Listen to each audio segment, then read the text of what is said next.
I grew up in a household where sport wasn't a dinner table conversation.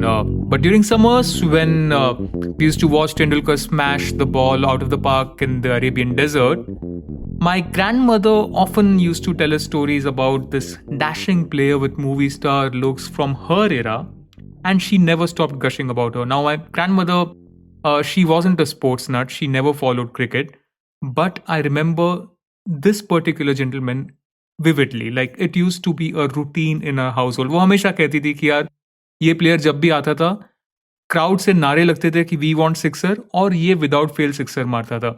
And then she would talk about her looks which would rival Dev Anand. I mean, he wasn't a player that many from subsequent generations would have a recall, but especially those who grew up watching Tendulkar and Kohli and the Shubman Gills from now. But that was the enigma that Salim Durani was. Welcome to Express Sports Podcast. You're listening to Game Time with me, Mihir Vasavda. And today we are talking about the life and times of the star who transcended the cricket field.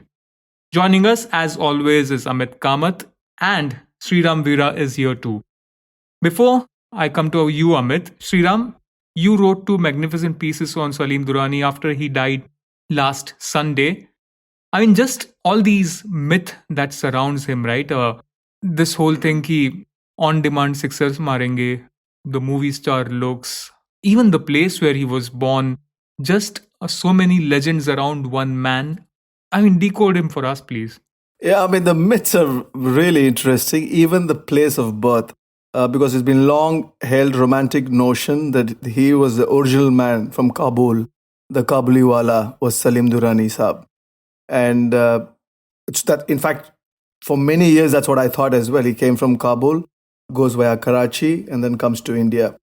You know, in some interviews, he said that he's never been to Kabul, although his parents have Afghani lineage. So there's no doubt about that. So there is a huge Kabul-Afghan connection. In some cases, he has said that I've never been to Kabul, and in some he's been. So not exactly, even the place of birth is a bit of a mystery. But what is clear is that he is of Afghan lineage. From there, they went to Karachi. His father was a very big cricket coach, Master Aziz Khan. So they get into the Karachi circles. A DIG police of Karachi, who is incidentally Intikhab Alam, the former Pakistani captain and the manager of the 1992 winning team, his uncle. So he was instrumental in this Master Aziz Khan. Master Aziz Khan is Salim's Walid Saab, father. So he gets married, they move to India, but then the partition happens. I mean, it's all India, so they move to India. When the partition happens, Aziz Khan decides to go back to Karachi. The son, Salim, grows up with his mother. So even so Salim grows up and become a cricketer. So there, Master Aziz coaches Pakistan's greatest batsman ever, Hanif Mohammad, who had moved from India to Pakistan after the partition and stuff. So he coaches Hanif Mohammad into becoming, Pakistan's greatest batsman ever.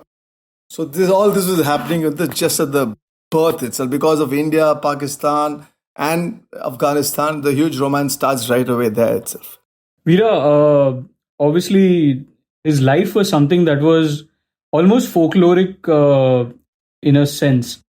I like the piece that our colleague Venkata wrote, where he's spoken to Karsan Ghavri Kaduvai, and one of the things that he wrote was in the 1970s when a bunch of these former cricketers met with Gary Sobers. Gary Sobers sends over a message through them for Mr. Durani. He says, "Greetings from a good player to a great player." I mean, that kind of encapsulates what the man was about and how loved he was in cricket circles, right? Yeah, he's unique that way in the terms of love.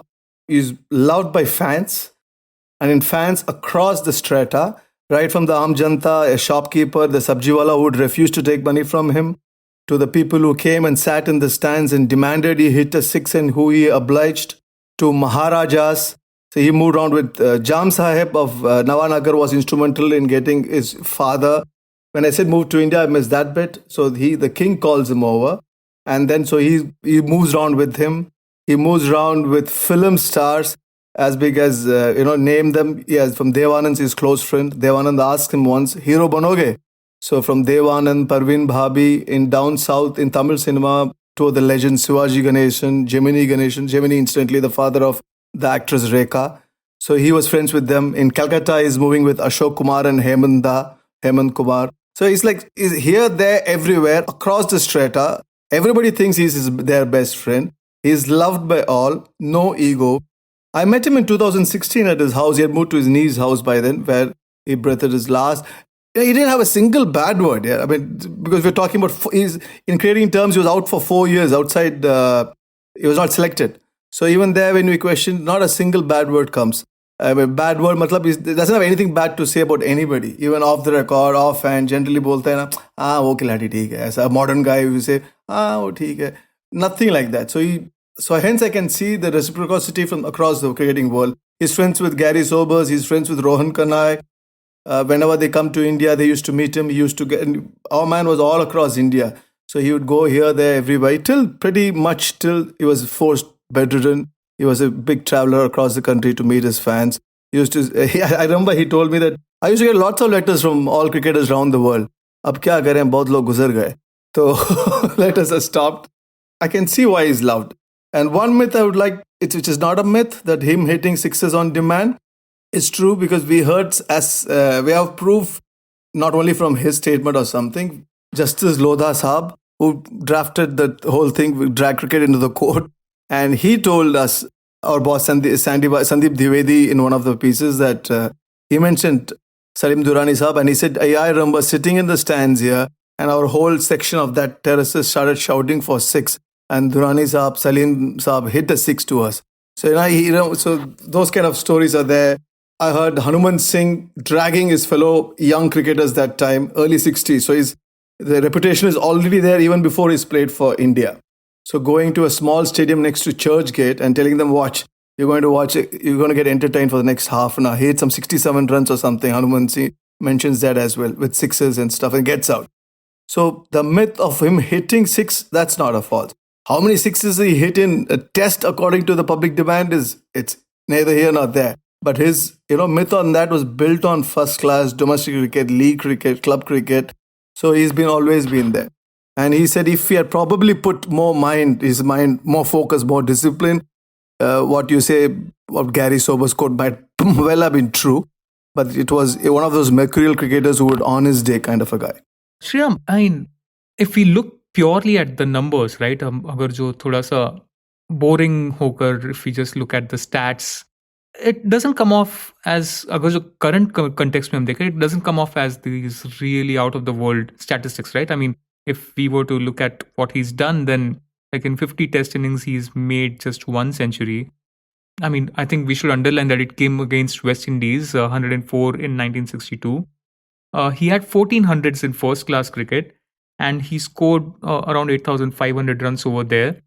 But if you were to, अगर जो जैसे हम काफ़ी time price के इसमें करते हैं कि हम इन्फ्लेशन के लिए एडजस्ट करके then we look at in current scenario, how do you kind of sum up, his on-field achievements? Because he did play big roles in wins over England, wins over West Indies. You had this fabulous story of him getting Clive Lloyd out, and how he told Ajit Wadekar the night before that he'll get his wicket. Just his on-field influence, how big was it back then for India? See, it could have been better. You're right. The numbers don't lie to an extent. But here's a cricketer from 60s to 70, and also was dropped for 4 years on his prime. He was not picked during controversial reasons, which he would just say it, but he won't say why, because that was the guy he wouldn't badmouth. So he was out for 4 years as well, even during that amateur era. So, and you also have to see him as an all-rounder. So you just pick a batting stat, bowling stat, they don't match. Kapil Dev's batting stat, Kapil Dev, one of the greatest Indian cricketer ever, doesn't average 50, right? So Kapil Dev was the bowler and a batsman. So similarly, Durani Saab has to be in that sort of a format. So the numbers won't validate that. I can understand why the fans loved him.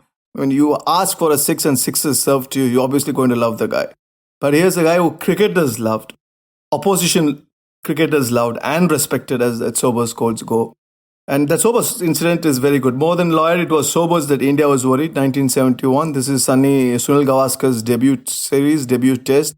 Evening before the third day's end, he walks into Ajit Wadekar's room. Gundappa Vishwanath and Wadekar Saab already lagawing. And he also asks for a drink. And they're having a drink. And he says, boss, Kal, give the ball to me. And before Wadekar could say anything, irrespective of whoever is bowling, if Gary Sobers is coming, give me the ball. Next over, I am on. I will take you his wicket. So Vishy looks at him and stays quite stunned to react because there was a huge respect for Gary Sobers. Gary Sobers was the greatest guy. So nobody speaks, especially the Gary Sobers, the batsman. Nobody speaks of him like that. So anyway, so they let it go. Next day, he gets Lloyd out, caught at cover. And then Gary Sobers is there and pitch apparently lands on the rough, turns in and bowls him out for a duck. So on his day, jo bolte hain, especially in 1960s, you have to had those kind of adjective phrases because I don't know, and he himself admits in later interviews, even to me, admitted that he was not so focused and determined. So he took cricket like a lark. Mast rehte hain. I think it was one great line I heard about him came from Cheteshwar Pujara's father, Mr. Arvind Pujara. So we were going to Jamnagar. And we told him, Mr. Arvind, that we're going to meet Salim Saab. So he said, Salim Saab, वो ना अपने दुनिया में रहते हैं मस्त. आप समझ रहे हो ना मैं क्या बोल रहा हूँ type. That is the guy, but the impact, despite the numbers that you described, I think that's what gives me even more awe of this person.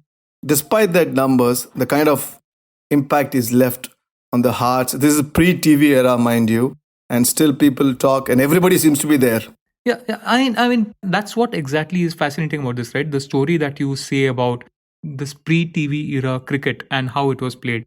Just the fact that at the end of second day's play, you have teammates sitting over a drink, meeting over a drink, and then Salim Durani just telling his captain कि मुझे कल ball देना. Just मतलब exactly क्या era था यार वो, मतलब I can't imagine something like that happening today. Imagine अगर जो रविंद्र जडेजा उठ के रोहित शर्मा को बोलता है कि रोहित मुझे कल बॉल देना, मैं इसकी विकेट ले लूंगा. Imagine the kind of scandal it would be if that actually happens. I mean, it just is a very different era, right? It was a different era. The kind of characters that roamed the era is outstanding. Their legacy is still, This, for example, Salim Durani's team is contemporary, his peers, was the most handsome team ever of a bunch of men going around. So we have MLJ Simha, who had a scarf tied around his neck, walking around rakishly, sauntering. Nobody says he walked. So that's MLJ. You have Tiger Potaudi, royal, regal in all aspects. You have Salim Saab. Then you have Buddhi Kunderan, a dashing wicketkeeper, aggressive batsman. This is all much before T20. Huh? We talk about Krish Shrikant in 80s. Of course, he did. But before that, Kunderan all used to be smashers. Dashing guy. He married an English lady, Linda, settled in Scotland. Then we have Farooq Engineer. I think the world, even the current generation knows of him, how flamboyant he is on and off the field. We have Abbas Ali Beg, who's that whole, what is it ad? I think 5-star ad? I forget. Where a lady jumps over the fence and goes and plants a kiss. That actually happened on an Indian ground to Abbas, Mr. Beg Saab. So this is the team that we're talking about. Imagine them coming in an ad or something. I mean, so rock stars the bhai. तो बोलेंगे ही दारू P के अरे चल ball दे दे भाई मैं कल उठा लूंगा इसको. So you could take that with the gravitas from them. And of course, there's no surprise that Salim Saab ended up acting in a movie opposite Parveen Bhabhi, Charitra. It's on YouTube, guys. You should go and see. There's one stunning scene. Parveen Bhabhi is coming to tell a sob story to him. He seems to be playing a very decent mellow character, by the way. And Salim Saab is sitting on a large divan sofa. He leans, plonks a VAT 69 bottle in front of the table, pours himself a drink. And says, "Haan, ab bataiye." So I think that was kept from his real life, I guess. That must have been kept. Otherwise, this movie it's on YouTube, worth watching. Mihir, also wanted to weigh in a little bit on the impact. You spoke about the numbers of him. And I think Veera also spoke about the 70s ka series against West Indies, where he had those 2 wickets of Sobers and Lloyd on, I think, successive balls, if I'm not mistaken. But before that, in India, in the 1962, when England had come to tour, he was one of those who picked up 8 wickets in one test in Calcutta, and in the next test itself, he took 10 wickets over the course of the test, and that was the first time India had beaten England in a series, and he was the one who had actually spun them out, taking 8 and 10 wickets. So his in terms of overall numbers, maybe it wasn't that big of a impact, but then he knew when to, as Veera said, he knew when to ask for the ball and he knew what to do with the ball when he had it. In fact, in one of the interviews that he gave very recently to another newspaper, he said that he wanted to be identified as a bowler mainly, and that he was a bowling all-rounder rather than. I know everybody likes to talk about him as a guy who could hit sixes on demand, but then for him, in his own self-image, was that of a bowler who could also bat. Oh yeah, so was Shahid Afridi. He also sees himself as that, a bowler who could hit big. For his whole career, he was maligned, picked on whenever his batting failures. And finally, near the end, he said, boss, main to bowler who can hit. So once that was clear in his own mind, I think that's why near the end, Afridi had a great career. So probably Durani Saab also views himself. He's won matches with the bowling. 1971 series in West Indies, he was pivotal. The credit goes to Gavaskar and Sardesai, Dilip Sardesai, but Durani Saab led that series with remarkable all-round figures. And he wins tests, as you said, in India as well. There's a great story about the team, Ted Dexter's England team, is written on the letterhead of the Jam Sahib of Nawanagar. So the Prince, the King, he says that he asked Ted Dexter to play with him and Durani Saab to play with him. Ted Dexter was not comfortable playing on that pitch and whatever when he bowled, and he claims he got his wicket. And then Durani hit me all over the park. So in the King's mind, that was proof that he's going to, and it was not a surprise that Salim Saab starred in the series afterwards. But hence the myth is even more. One day is with the King, other day is with, was a guy like Babi. Parveen Babi, and then there is one with a football coach of a normal local club side sitting on the pillion in Ahmedabad. Even our boss has seen him sitting in the pillion of that local little kid schoolboy coach type football coach, sitting with him and roaming around. And next day he's in a chauffeur-driven car with the King. Not many of us, or not many in the people in the public, can pull that off. Chris Gale kind of figure of his era. How much do you think, how would a player like him would be doing in the IPL era? I mean, I'm just kind of thinking all these things. A bowling all-rounder, can hit sixes, mixes well with Bollywood stars, gels with royalty. I mean, if IPL was back then, I'm sure he would have been the highest paid player. Yeah, I think, he would have been there. But Kapil Dev, Durani Saab, both would have started in the IPL. I think he was asked a question also in the interview, and he replied, yes, I would have really loved to play in IPL. By this time, if he was there, that focus that he said he didn't have, let's assume he has that as well. Then to pakka huge bumper hit. Right. I mean, Sriram, just to kind of conclude this tribute, if you were to put Salim Durani in perspective for people from my generation, from generation after me as well, how would you sum it up? I mean, he's just much more than those sixes, right? Although I must say, the day he passed away, these couple of archival footages that came up, I mean, made my day.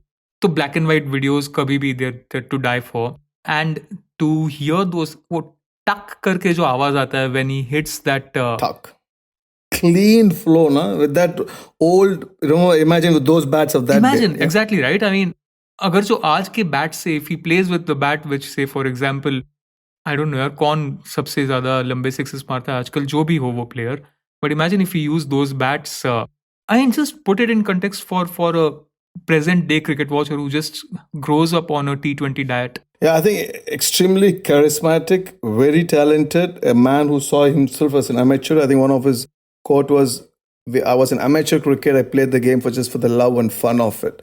So we don't see those kind of cricketers anymore. On the field, great influence whenever he was in form, when he was in mood. Off the field, big hit, just not movies. He was a ladies' man. I remember asking him and he said, no, I'm not a ladies' man. Ladies were after me. But it says with a chuckle and not like a show-off thing. I remember the image I remember, we have to carry with the tag like screen hota to we would have carried smoking is injurious to health. So let's assume you guys are seeing that. So there he is. We're sitting in he's not well.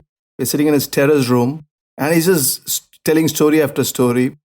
He has his chota gold flake, this cigarette blowing away. His niece comes in, offers his juice, offers him, and he says, "Nahi, thodi sardi hai." And then at the same breath, she turns and goes. Same breath, he lifts up a chota gold flake, crosses his legs, and and he's blowing away more stories basically. So that's the guy, and he's at ease with you. He's at ease with those big legends. Truly charismatic figure, great hitter, good bowler. As Amit's point is very valid there. So all in all, a package that the modern day fans would have loved, be it IPL or even beyond it. Fabulous. And I think that is the best way to remember the great Salim Durani. Thank you, Sriram Veera. You are perhaps as good a storyteller as Durani was a six-hitter. It was great having you on this pod. Thanks, Amit, Kamath, as always, for being here. I don't know why I'm being so forward with you, Amit, but well.